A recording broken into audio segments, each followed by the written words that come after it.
में सजदा कज़ा जे थियनि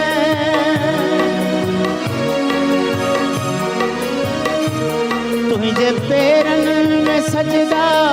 कज़ा जे थियनि तुंहिंजे पेरनि में सजदा कज़ा जे थियनि तुंहिंजे पेरनि में सजदा कज़ा जे थियनि पाण लाइ पाण काफ़र वॾा थी वञो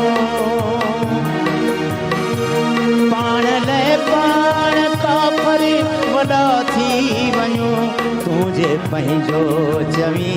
बेबहा थी वञो तुंहिंजे पंहिंजो चवी बेबहा थी वञो हथ तुंहिंजा लॻनि सोन जा थी वञो